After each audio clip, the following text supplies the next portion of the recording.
Hello, and welcome to American Heron Wargaming. This is Season 2, Part 3 of The Legend of the Nuka Slugger, a narrative campaign I've been running using the Fallout Wasteland Warfare game system. Today's scenario opens with our heroes discussing a conundrum. "We got all the wiring and machines we need," says the slugger, "but what we don't got is the juice to run it all." "We can't use generators," replies Nuka Girl. "We can't get enough fuel to run them. And maybe we could do it with wind turbines, but to build all of those we need about 10 times the scrap we got." Over the sound of their conversation, thudding stomps and whirring actuators grow louder and louder. "This is Knight Barkus with the Brotherhood of Steel. I am passing through this area. Hinder my progress at your own peril." "Well," says the slugger, "that sounds like an opportunity right there." And that's the setup for the scenario. Knight Barkus needs to get from one corner of this 2x2 board to the other. He is required to make at least one movement action per turn towards that corner, which means that he will get there in just about 6 turns. The Slugger and Nuka Girl are after the Fusion Core, which drives his T60 power armor. They don't necessarily need to kill him to get it, but even just ripping it out of the suit is no easy feat. They have to degrade the armor first, and then they have to succeed on a melee check to successfully yank it out. If they can do that, then they can escape and he'll be stuck in the suit, unable to pursue. Knight Barkus is loaded for bear. Along with his T60 power armor, he has an assault carbine and a baton. Attending him is a simple Eyebot. As always, the Nuka Slugger is represented in-game as a veteran raider with a big leagues perk, wearing a baseball cap, armored pads, and a wasteland outfit, carrying a baseball bat and a baseball hand grenade. The Nuka Girl just has the wasteland outfit, Thirst Zapper Cola, baseball bat, and her luck.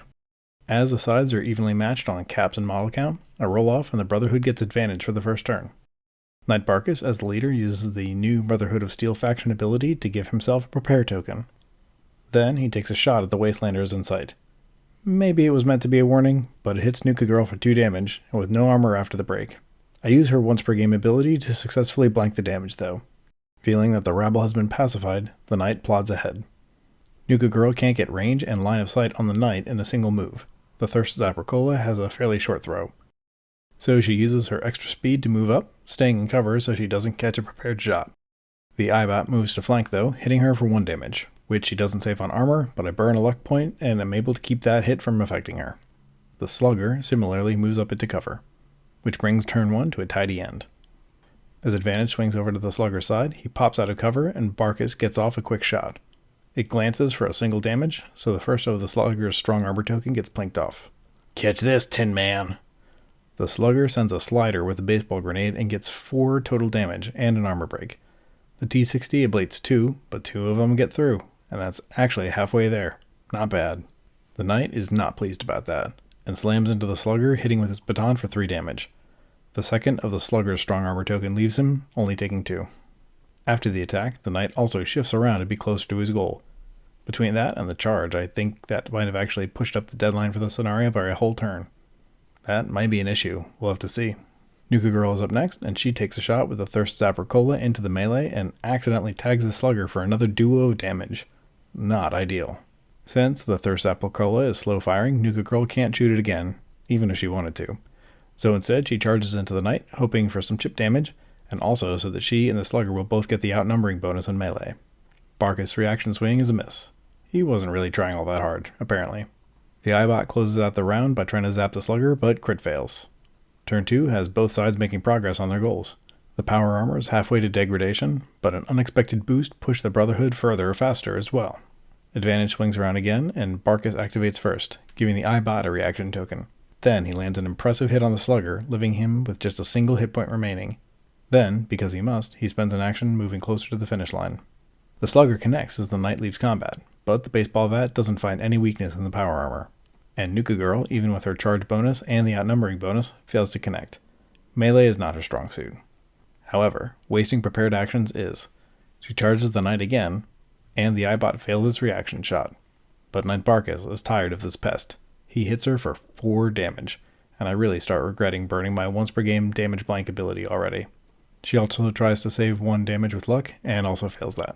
After all that, she swings with her baseball bat and actually gets a point of chip damage through though, thanks to the double armor break. Thanks to the crit result too, her crit meter is already full on the baseball bat, so her next hit is going to land automatically. However, it's the Eyebot's turn and it spends 1 action to move so it doesn't lag behind its master. And while it absolutely could have closed out the Slugger, it misses, so he gets to fight on. And fight on he does. As he charges into the Knight to get all of the possible bonuses, he trips on the approach and gets a crit fail. Luckily, he didn't end up hurting himself at least, which closes out turn 3. The Slugger's forces are getting beaten and battered, but are not out yet. As advantage passes back over to them, the Slugger activates first while he can still stand. His first attack gets the final point of damage through on the armor. It's been cracked. Now we have a chance. He swings the release wheel open and snatches the fusion core from its socket.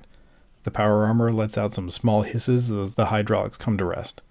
From inside the armor, a now non-amplified voice shouts, "What the hell just happened?" The Fusion Core Filch is stealing third now.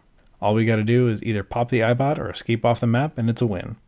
For the purposes of the game now, the Knight doesn't count as a model and can't activate, as he is completely helpless, stuck in the armor until he can be manually released. However, that Eyebot is not giving up just yet.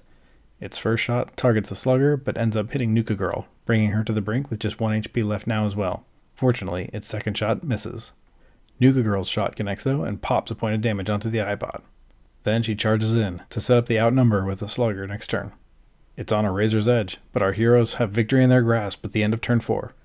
But with fewer active models, the Brotherhood definitely isn't out of the fight yet. The Eyebot opts to fire in melee and connects with Nuka Girl, knocking her out and generating a prepare token. It doesn't need that though, as the second shot does a final point of damage on the Slugger as well, scoring a double play and taking him out of the fight. Which kind of goes to show that I didn't actually plan for this possibility in the scenario design. With the fusion core removed, that Knight isn't going anywhere. The Eyebot has no hands, and thus couldn't take it off the Slugger and put it back in the power armor.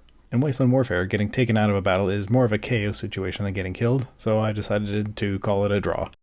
The Slugger and Nuka Girl were able to drag themselves away from the petrified Knight with their prize, but they paid a heavy price for it. Recovering back at the dugout, I think it's safe to say that we've learned our lesson about taking on power armor. Or have we? That's it for now. Stay safe out there in the wasteland.